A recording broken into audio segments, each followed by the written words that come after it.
everyone, and welcome to live session 4 of Life with Liliana. As a reminder, if this is your first time, welcome. And if you watch the other 3 and you're here every Saturday, welcome to you also. So I want to remind everybody what we're doing here and why we're doing this. So quick backstory for those of you who don't know, I started doing some videos when we first went into lockdown last year in 2020. And really the point of these videos was to communicate some of the lessons that I've learned, because what I realized is that a lot of people were struggling in the season, and I had actually been able to develop myself in some areas. So I thought, you know what, let me make a video or 2 and share what I've learned. It might help somebody. Well, there was a huge amount of feedback. I still get feedback today. And so when this new season of lockdown has come back, I've pushed all of that out through a page which you're on now, Life with Liliana. This page was actually developed last year, and I've only managed to put stuff on. But also I thought, you know what, this is just my perspective. Why don't I speak to my friends and share what their perspectives also? The main point of this platform, 2 things, is to have this real space where we can talk about our stories, but the whole point of it is so that it can help other people, so we can empower other people with practical things that can also help them through this season and the seasons to come, okay?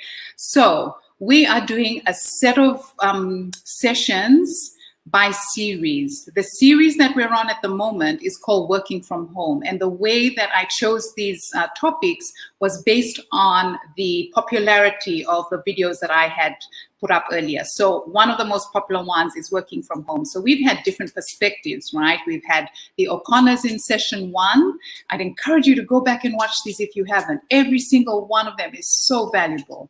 We've had the Millers, Liliana Miller and Albert Miller and their family in session 2. Last week, we had the amazing Temisia. You guys might know him as from the fashion industry, sorry. He's an influencer, but he's also an education specialist. And so he brought that perspective to the table.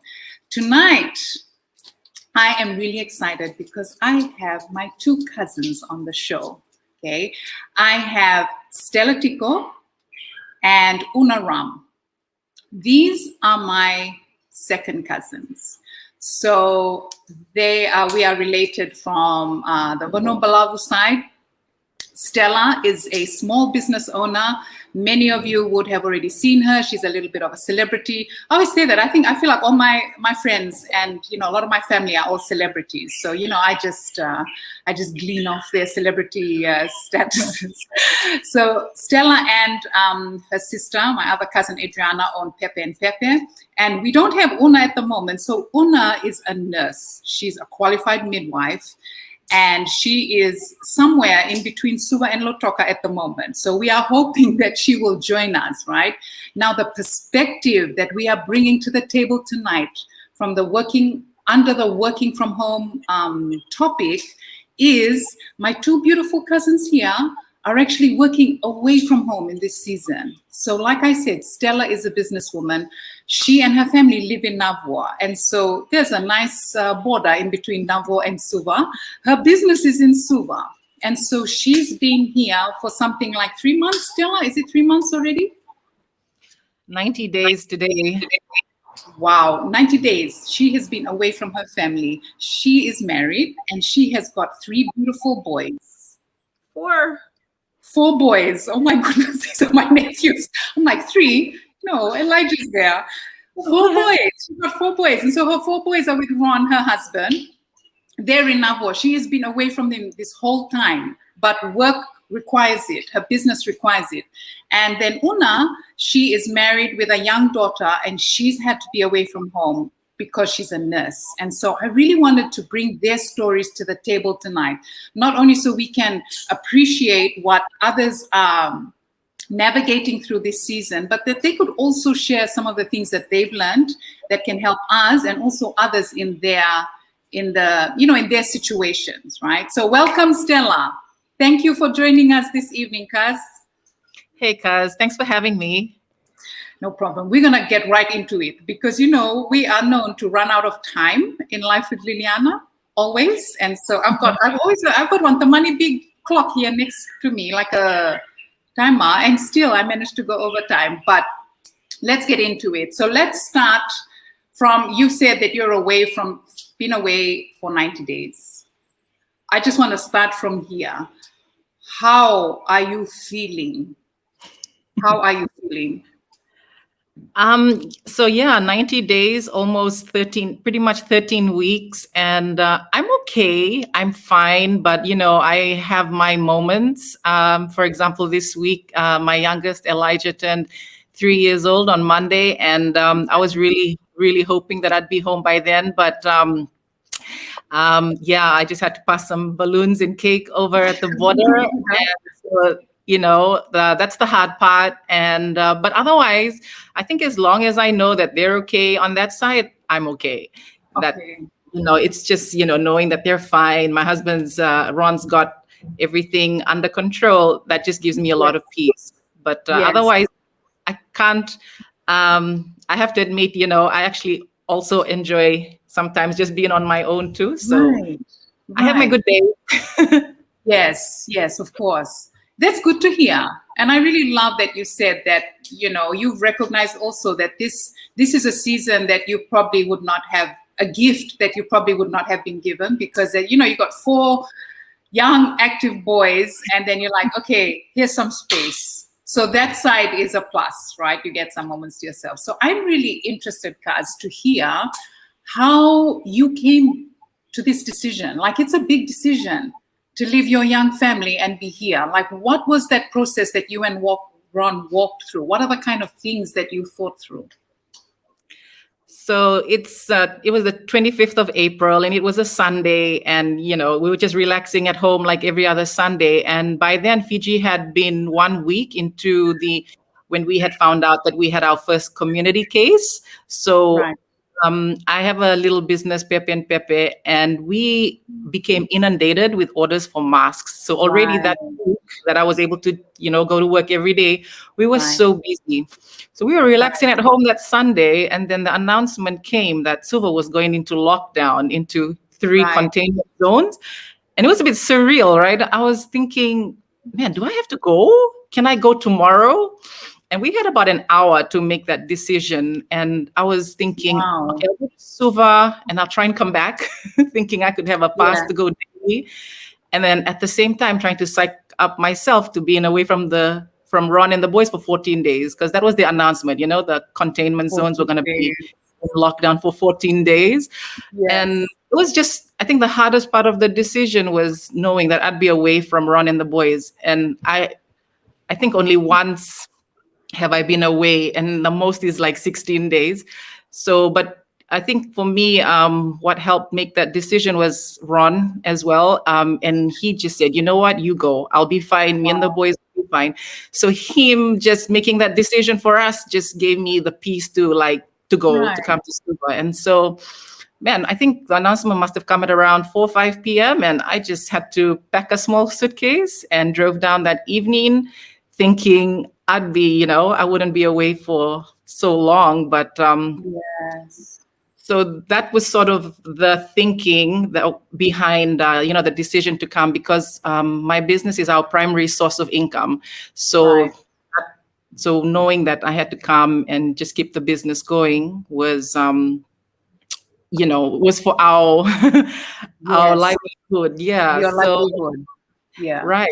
And you know, I've got staff here in Suva, and I was thinking about them as well. I had another staff in the Nakasi containment zone. So there was a lot of things to organize, and it's been hard, but I think we don't regret the decision for coming down. Yeah. You know what, Stella, I really love how you mentioned Ron. Like, this is a theme that's kind of emerged over the last few seasons from Moses and Kathy, but also something Mr. Miller said about releasing his wife, about coming into the background and letting his wife do what she needs to do. And, you know, it's been like an underlying theme that we haven't called out, but I love that you're saying similarly with Ron. And I think this is an important thing we often overlook. especially when it's the man supporting us, the wives, and I'm in a similar situation, but it's often we don't bring them into the spotlight. But I'm sure you'd agree when I say that it just really helps us. It releases us to do what we need to do just by having our husbands release us like freely, and knowing like, don't worry, it's going to be okay. It's going to be okay. And so I really hope that encourages some of our male listeners, because it goes against the grain. It goes against our tradition, but it is so powerful when you just release your spouse, especially your wives, to just release them and say, you go and do this, and this is your calling, and then just supporting in that way. So that's so beautiful. So you spoke just briefly on some of the challenges. You said it's been hard. It has been hard since you've come. But what are some of the challenges? Like some of the specific challenges, maybe from your business, but also between you and Ron, maybe with the kids. So can you think of some key challenges that you can share with us? Yeah. So that's the main one, just being away from family and missing, dates, and, just knowing that Ron is there looking after the fort on his own. So I would say that would be the biggest challenge. And then for me as a business owner as well, during this whole pandemic, so another challenge was just making sure that I could keep the business operating at during this time. So I had like a staff in the Nakasi containment zone, and I couldn't get all my staff coming to work. So I had to organize them being able to work from home. So I'm away from home, also trying to get my employees working from home. It was important for me that everybody got to go home with a wage every week. Yes. And as a business owner, being able to operate and apply for approvals from the authorities and to have COVID safe protocols in place for the business. Those are just some, challenges to making sure to being compliant. There's a cost that added to being able to be compliant, making sure that now that my staff are able to come to work, it's making sure we have to pick them up, drop them home. You have to buy extra things for the business just to make sure that you're being compliant to what the authorities require of businesses right now. So that was another challenge. A third challenge would be we have a farm in Navua. And so when we moved there last year, apart from the business, we're also trying to get the farm off the ground. And so before the lockdowns, I would bring our produce to Suva to sell. And so another challenge is trying to get our produce over the border and to bring it to Suva to make sure that we're still able to sell our produce. And so the border just being in lockdown, these just become extra challenges that that we've had to face during this time. Otherwise, those are the main ones. And it's also just knowing that my husband is okay, just organizing a nanny for them. I needed to know like they were eating and that, he just had some help, because I have to understand he'll need his time for himself. Imagine, being with 4 small boys for like 3 months. So being away from home is making sure that everything is okay as well, that side, and I'm asking them, what are you having for your meals? How's the farm? Is this being done and stuff like that? So, we're away from home, but, we're also remembering the home itself and the family and just the affairs that we all think about as mothers and as wives. Yeah. So was that hard for you? Like when you first came across, and I know that because you can be a little bit of a control freak. So like for you personally, how were you able to, because you must have come to a point realizing that, okay, I cannot be part of this family in the same way that I, from here. Like, how did you process that yourself? Like, how did you manage that? Just not being in every single decision and everything that was happening at home. Just release, just knowing that, okay, Stella, there's only so much you can do, and you just gotta release and trust Ron. And definitely, my husband really stepped up to the plate and just, in fact, I think he's proving me wrong in so many ways, right? And so actually, he's been actually handling things, better than I probably had expected in the beginning. and I just tried to get help. So we've had a lady who's been able to come in during the week just to make sure, cooking some food, cleaning the house, just so that I understand he's getting a break too, because his sanity as well is important, and his personal time, especially when you're with the children 24/7 and trying to organize the farm, organize the home. So help was really, it was an extra cost, but it was for me just a much needed cost that I was happy for us to have, because when I know he's okay, I'm okay. I think it just keeps going back to that, knowing that as long as he's all right, I'm fine this side. If I think things are a bit falling apart over there, I'll be unsettled and not at peace on this side. Right. And I think he understands that as well. Yeah. So, something you said about like he's probably surprising you. And, I'm thinking about the comment that I just made earlier about how powerful it is when our husbands release us. But sometimes we probably don't even allow them to release us, because we're just like, yeah, we want them to let us go. But then yet we keep on trying to do right what they are meant to do, and they are quite capable of doing. So that's like a really important lesson for me too, because I can see myself doing that absolutely. But yet I've traveled many, many times, and nobody's died. Everybody was fed. And, I've heard that a lot of the time the kids actually have more fun with the father. Actually have more fun. I think so too. That's true for you? Yes, definitely. They definitely have more fun with the dad. And maybe just to add, I think for my husband and I, we both agree, like we're a team. So he knows me being here is necessary, and him being there as well. So when we have that understanding, we're just working together so that we're moving together and, just going for the same thing. It is important for us to be on the same page. For us to be on the same page. Like, and especially when you're in this situation, those core values and that foundation from your marriage is really what's holding everything together, what's enabled you to do what you're doing. And, also thinking about it, like it's such a precious time for your boys with their dad at this time. Like this is probably a time that's not going to come back, and they'll always remember it. And probably Elijah would be like, yeah, mom disappeared somewhere for like 3 months, a long time. And then you go back and he's suddenly not a baby anymore. What about the kids, Stella? Like, do you have to be intentional? Do you schedule time to spend with the kids, or do you get on a call with them every day? Like, how do they understand what's happening? Because the two younger ones, like Tiko and Elijah, are quite young. Ronnie and Elijah are younger. Yeah. So what are those conversations? What were the conversations like with them?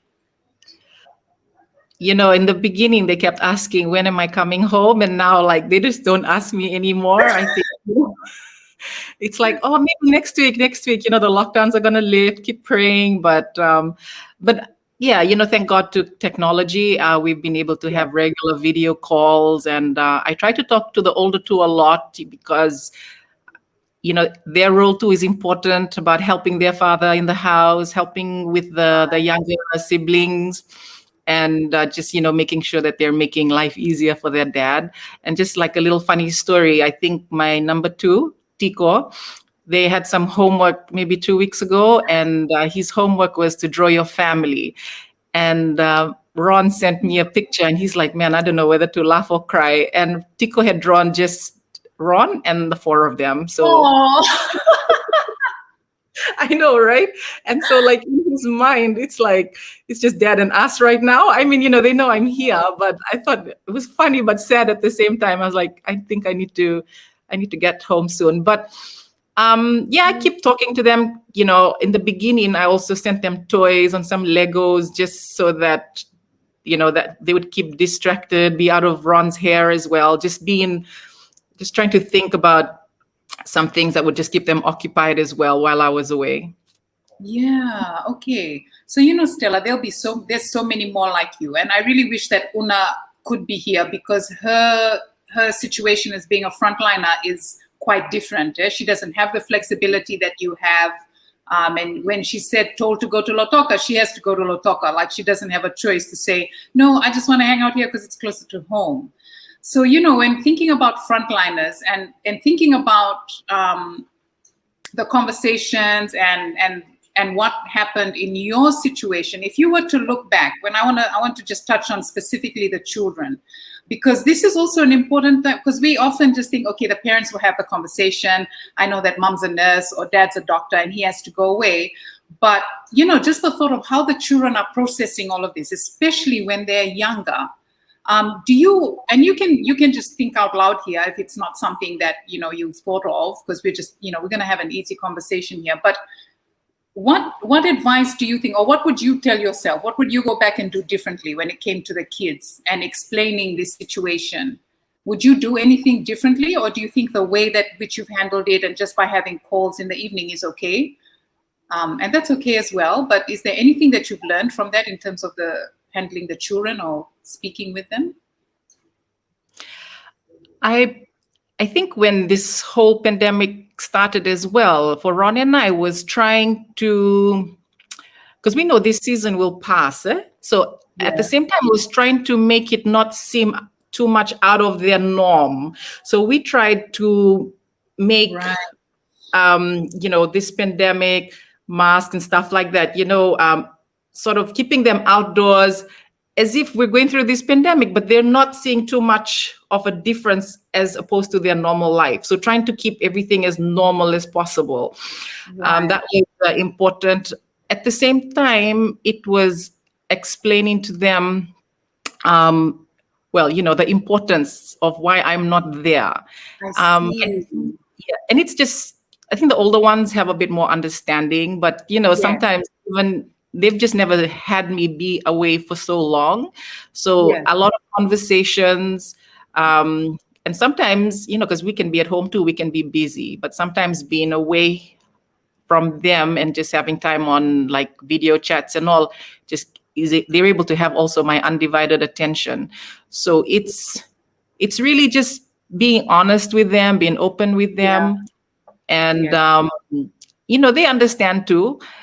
What's happening, they watch a bit of the news and stuff like that. But so number one would be, we try and keep things as much as normal as possible. They still go to the beach. They still get outdoors as much as they can. I think they were at Natandola today.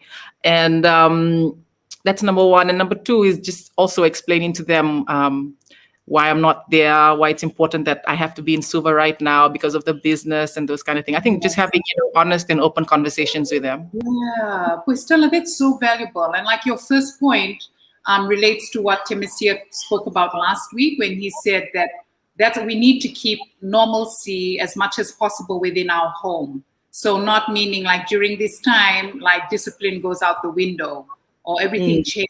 So we need to maintain that. That's important for children. But also, you're touching on being honest and open. And I just want to tell you, viewers, my cousin here is probably one of the most honest people you will ever meet. She has taught me so much about just being truthful. If anything, it's got her into like points of, she gets into a bit of like stressful positions with her boys because she always chooses to tell the truth. And when you tell the truth, it's like another question, another question, another question. But I love that she stands by that, because to her second point, being honest and open. And quite often we feel like the children won't understand. We say, oh, just don't worry, like mom will come back when she's finished, or mom will, and the importance, the value of just saying, explaining what happened, but also when it comes to the income. Because mom works and then the business provides the income, and all of that is so important. And so that's a really great lesson. Thank you, Stella. So just a couple more things. And, like I said, we're going to run out of time really quickly. I am very interested to know, like during this season, we have heard a lot of people talk about how they've had to pivot, and you've touched on some of those in your business. You've had to think differently. You've had to adhere to the safety protocols. You've had to think of ways to get your staff safely to and from home. And so making sure that they are also not coming in and bringing, getting COVID and coming in and then infecting them, everybody else. So you've had to do these different things. And I'm just wondering, in terms of pivoting, pivot is one of the it words right now. Personally and professionally, has this season made you really think differently about things or see things differently that you would not have ordinarily seen under normal circumstances? Man, definitely, right? And I think we have to be open to adapt and change as things change around us. Like this one has been a big one. I've been also watching over the previous year, watching over the news and things like that. So I think, okay, starting professionally, like as a small business, I think that it kind of makes it easier to adapt and pivot when you have like a small business, smaller stuff, as opposed to like bigger businesses and all. So one of the things that, we changed, because we have a little boutique shop in Turak, and we make homeware, clothing, accessories like bags and purses. And so that's our main line. And then we had a bit of a slow quarter this year, but then this outbreak brought this demand for masks, and we became inundated with that. And lucky we had a bit of preparation time from last year, but we were able to pivot, and that was a really big market for us over the last few months. So I'm really thankful for that. And it's been very lucrative, right? It's been a great income generator. Definitely. We couldn't even keep up, I remember, in the first few weeks. And so that just really helped us to, continue to move forward, because I'm also mindful of many businesses that, have been closed till today. And it's just been such a difficult time for businesses all around. And so just to be able to make and sell masks has been silver lining for us during this season. Personally, I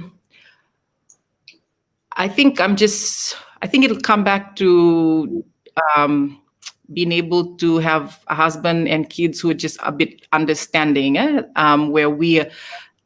because this has just brought about a lot of change as well to our family. And I think when we are on the same page, I guess, as you say, we're understanding of each other's situation just helps us able to adapt. Me having to come away from home, it hasn't been easy, but knowing that we're together, we're united in on what's happening, what I'm required to do, has helped us to make changes, to how things look like right now on the family front.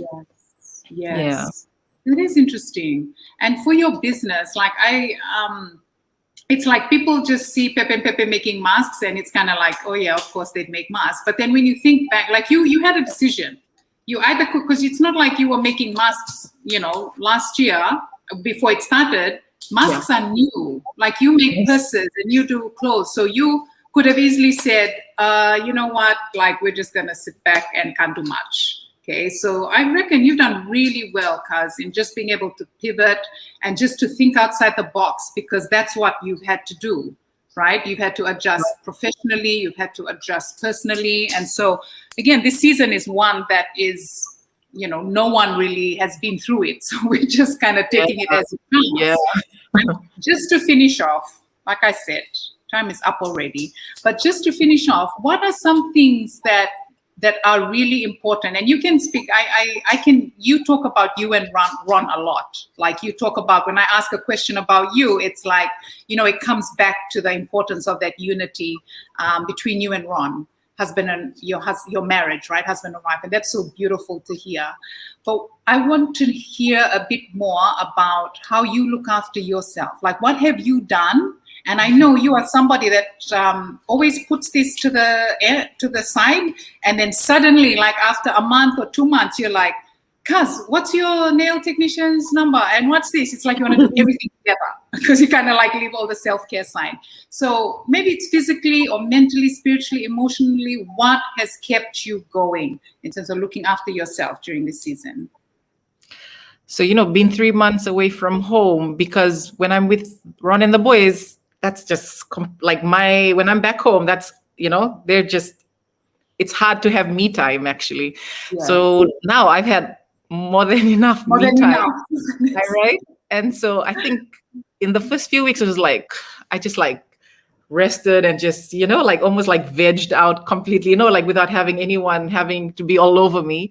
But then I told myself, this is a really important time that you get to have by yourself. So I'd also been putting, working out and exercising on the back Yes. burner. So I told myself, you have no excuse now, really. Yes. And Yes. so I've managed to start that and be a bit consistent, and I'm really glad. Yes. And it's something that I hope I can. Well, I'm what's the word? But I'm intentional on continuing that when I return. Right. So I'm so glad that I was able to get that off the ground. I feel good. I was having even better sleep after I started that. So that's been one. Number two, just being able to do a few things that I enjoy doing that I couldn't do when I'm around the Yes. boys all the time. So some of my hobbies are like puzzles. I like doing the 1,000 piece puzzle kind of thing. So I managed to do one, and I have a few, but I haven't started on them. So just that alone time. I love the whole activity of just getting a big puzzle done that takes me a few days to do. And Yes. then movies, just relaxing. For the first time in years, I watched a series from episode 1 to the end, and I haven't done that. And I refuse to do that when I'm at home, because I just get roped Right. into trying to complete the series. But now I've just Yes. had so much time on my hands. So, and with the lockdown, with the curfew, we're home by 6 p.m. every night. So I get to read, exercise, do the puzzles. I'm trying to take up another skill, but I don't know if I should You mention want it. to do But some knitting or crochet? No. well, I'm buying a course on water painting. So I thought, why not start something, like buy a course online and just start a skill. Like I've had so much time on my hands, and even I think for everybody who's going to be home so much right now, we've been encouraged to Yes. stay home. We're home by 6 p.m. every day. We've got a lot of time at home, so it's good to use our time online as well to be maybe getting a new skill in this season or something. Yes. Yeah, so I think that exercising, some reading, puzzles, and just enjoying, like the uninterrupted time that I have right now. Yes, that's so good, Kaz. Thank you so much. We again, we've gone a little bit over time, but not too much. And you know what I love about this session is that you've like two key things just prominent in our discussion. And I feel like even though we didn't intend to go down this path, but just the value of having husband and wife on the same page. And I know that there are also a lot of single parents out there, but where we do have a home with husband and wife, how important it is that we're there to support each other, especially when another one is working away from home like this, and then the other one is with the children. So just the value of being on the same page, because really that's the whole, I always feel like the fabric, like our whole community is really like stems from that relationship between husband and wife, because then that's what the children see. And then we're, building up leaders, and then, and then we start going into Temesia's space of how we are nurturing, how we're being good steward to these little humans, right? And then you also talked about just what you've been doing, like in terms of business and how you've been making use of this time. So I am really a big believer that there's opportunity in this season, and it might look different. So I don't mean to say, viewers, that there's the same opportunity for everyone. Like Stella said, she's enrolling in something and she wants to buy something. Some of you may not have the income to be able to do that, but there is something that we can do in this season that we were not able to do before, even if it is something as simple as spending time with our children.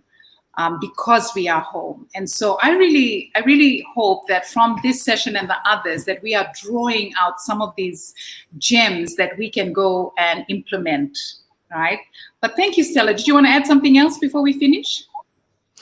No, when I said that I was, that I bought a course to learn a new skill, it's like 20 Fijian dollars. So like, so it's not too much. It's not like a $500 course. No, yeah. And I've come across some courses that are like $2.99 USD, and you get a few classes. So I think as long as you have like a Visa card or Visa debit card or something like that, you're able to buy like a few of these things. Cool. So there are some affordable things that might be within people's budget. And like you said, I think what I've realized that there are actually more people than I knew that had access to internet. Like data has become so affordable. People are using data for Viber, and even in the most interior of places, just using data and mainly Facebook, Instagram, TikTok videos are coming from all corners of this country. It's just like, I still haven't figured out how to do a TikTok video. Maybe I should try that. But to the point of we can actually use that time online and that data to maybe do something different. I've also used that. I found a Bible trivia online that is really fun for us to do with the kids. So maybe just some of those ideas. Again, like we cannot control so many things, but we can absolutely control what's in front of us. And there's some stuff in our hands that we can control. So let's focus on that. Thank you so much, Stella. I really do appreciate your time. And I'm really sad that we couldn't have Una. Yeah, me too. I would love to hear from her. But then I bet you she's probably just so disappointed on her way back on the bus from wherever she is. Well, the life of a frontliner, right? We might get her in separately. So thank you to all you viewers who have made time. Loved having you on the show, joining us for this conversation. Next week is going to be a little bit different. So we've got 2 more sessions to go before we are planning like a final session that is going to have a few more people. We're going to bring back some of our guests. We're going to do a little bit of a debrief, if you like, on the whole season that we've done. But the next 2 sessions, we're going to look at this season from the perspective of young adults. And so my beautiful daughter, a young adult herself, is going to be hosting the next 2 sessions. She's going to be speaking to some younger people and understanding how they're navigating this season and what are they doing. So please don't miss it. You're going to see more about it come out over the week, but get your kids on it as well. Please share it so that, again, the whole point is that we can get alongside each other in this season, share what we've learned, and just empower each other, right, to thrive in this season and not just survive. Thank you again, and I will see you all in 2 weeks' time when my daughter is finished with you. Have a good weekend, everyone.